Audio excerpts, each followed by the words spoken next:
വീണ്ടും ബ്രേക്കിംഗ് അലാറമാണ്. അപ്പോൾ വീണ്ടും ബ്രേക്കിംഗുമായി നമുക്കൊപ്പം നിൽക്കുന്നത് അഷ്കർ അലി കരിമ്പയാണ് എന്ന് തോന്നുന്നു. അഷ്കർ അലി കരിമ്പ വളരെ പ്രധാനപ്പെട്ട ഒരു വാർത്ത പ്രേക്ഷകരിലേക്ക് എത്തിക്കാൻ പോവുകയാണ്. അഷ്കർ അലി കരിമ്പയുടെ രണ്ടാമത്തെ ബ്രേക്കിംഗ് ആണ്. അഷ്കർ, എന്താണ് രണ്ടാമത്തെ breaking? Good morning Arun.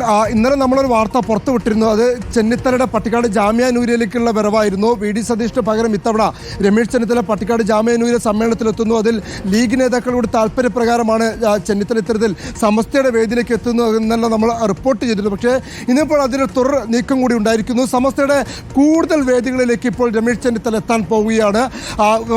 Manjeri ജാമ്യ ഇസ്ലാമിയ എന്ന് പറയുന്ന മലപ്പുറം SKSF ജില്ലാ കമ്മിറ്റിയുടെ നേതൃത്വത്തിൽ പ്രവർത്തിക്കുന്ന ജാമ്യ ഇസ്ലാമിയുടെ വാർഷിക സമ്മേളനത്തിലും ഉദ്ഘാടകനായി എത്താൻ പോകുന്നത് രമേശ് ചെന്നിത്തലയാണ്.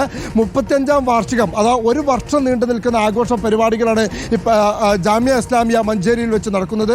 അതിൻ്റെ ഉദ്ഘാടന സമ്മേളനമാണ് ഈ ജനുവരി 11-ാം തീയതി മഞ്ചേരി മേലാക്കത്തെ ഈ സ്ഥാപനത്തിൽ വെച്ച് നടക്കുന്നത്. നൂറുകണക്കിന് വിദ്യാർത്ഥികൾ പഠിക്കുന്ന സ്ഥാപനമാണ്.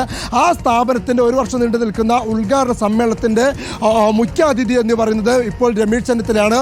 ഉദ്ഘാടന കർമ്മം നിർവഹിക്കുന്നത് രമേശ് ചെന്നിത്തലയാണ്. അഥവാ നേരത്തെ പട്ടിക്കാട് ജാമ്യ നൂരിലേക്ക് മാത്രമാണെങ്കിൽ ഇപ്പോൾ സമസ്തയുടെ കൂടുതൽ സ്ഥാപനങ്ങളിലേക്ക്, അതും സമസ്ത നേതൃത്വവുമായി ഏറ്റവും കൂടുതൽ അടുത്ത ബന്ധം പുലർത്തുന്ന മലപ്പുറം ജില്ലയുടെ ഔദ്യോഗിക പക്ഷത്തോട്, ഇല്ലെങ്കിൽ സമസ്തയുടെ നിലവിലുള്ള നേതാക്കൾക്ക് തന്നെ ഏറ്റവും കൂടുതൽ ഔദ്യോഗികമായി തന്നെ അടുത്ത ബന്ധം പുലർത്തുന്ന നേതാക്കളാണ് SKSFന്റെ മലപ്പുറം ജില്ലാ കമ്മിറ്റി ഭാരവാഹികൾ. ആ കമ്മിറ്റി നേതൃത്വം നൽകുന്ന പരിപാടിയിലേക്കും അവരുടെ വേദിയിലേക്കും ഇപ്പോൾ അതിഥിയായി എത്തുന്നത് രമേശ് ചെന്നിത്തലയാണ് എന്നുള്ളതാണ്. അത് മുസ്ലിം ലീഗ് നേതാക്കളും അതുപോലെ തന്നെ മറ്റ് നേതാക്കൾക്കൊക്കെ അപ്പുറത്തേക്കാണ് കോൺഗ്രസിൽ നിന്ന് രമേശ് ചെന്നിത്തല സ്വീകാര്യനായി ഈ വേദിയിലേക്ക് എത്തുന്നത് എന്നുള്ളൊരു പ്രധാനം കൂടിയുണ്ട്. പട്ടിക്കാട് മുസ്ലിം ലീഗ് അധ്യക്ഷൻ സാദിഖ് അലി ശിഹാബ് തങ്ങൾ അടക്കമുള്ളവരാണ് ഈ രമേശ് ചെന്നിത്തല എത്തിക്കുന്നതിൽ നിർണായക പങ്ക് വഹിക്കുന്നതെങ്കിൽ ഇവിടെ എത്തിക്കുന്നതിൽ നിർണായക പങ്ക് വഹിച്ചിരിക്കുന്നത് ലീഗ് നേതൃത്വത്തോട് ഇടഞ്ഞു നിൽക്കുന്ന സമസ്തയിലെ നേതാക്കളൊക്കെ തന്നെ അടുത്ത ബന്ധം പുലർത്തുന്ന ആളുകളാണ്. അഥവാ സമസ്തയുടെ രണ്ട് വിഭാഗത്തിലും തൃപ്തികരമായ നേതാവായി രമേശ് ചെന്നിത്തല മാറുന്നു എന്നുകൂടി നമ്മൾ വായിച്ചെടുക്കേണ്ടി വരും. അത്തരത്തിൽ സമസ്തയുടെ കൂടുതൽ വേദികളിലേക്ക് രമേശ് ചെന്നിത്തല എത്താൻ പോകുന്നു.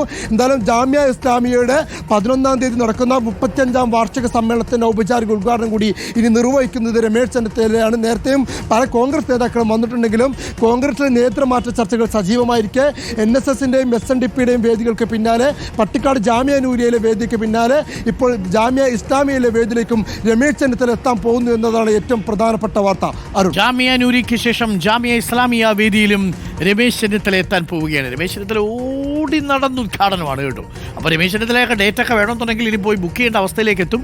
ഒരു ഭാഗത്ത് മാരാമൺ കൺവെൻഷനിൽ പങ്കെടുക്കാൻ വേണ്ടി പോകുന്നത് നമ്മുടെ VD സതീശൻ, മറുഭാഗത്ത് ജാമ്യ നൂരിയിലും ഒപ്പം തന്നെ ജാമ്യ ഇസ്ലാമിയ പരിപാടിയിലും പങ്കെടുക്കാൻ പോകുന്നത് രമേശ് ചെന്നിത്തല. SNDP NSS യോഗത്തിലും പങ്കെടുക്കാൻ പോകുന്നത് രമേശ് ചെന്നിത്തലയാണ്. സമുദായ സംഘടനകളുടെയൊക്കെ പിന്തുണ ഉറപ്പാക്കാൻ രാഷ്ട്രീയ നേതൃത്വം നടത്തുന്ന ഈ നിലപാടുകൾ അത് ഒരർത്ഥത്തിൽ ആരോഗ്യകരം തന്നെയാണ്. തീർച്ചയായിട്ടും അത് അങ്ങനെ തന്നെ ഉണ്ടാവണം. പക്ഷേ മുഖ്യമന്ത്രിയെ തിരഞ്ഞെടുക്കുന്നത് സമുദായ സംഘടനകളല്ല, അത് രാഷ്ട്രീയ നിലപാടായിരിക്കും. പാർലമെന്ററി പാർട്ടി ആയിരിക്കുമല്ലോ തിരഞ്ഞെടുക്കുക.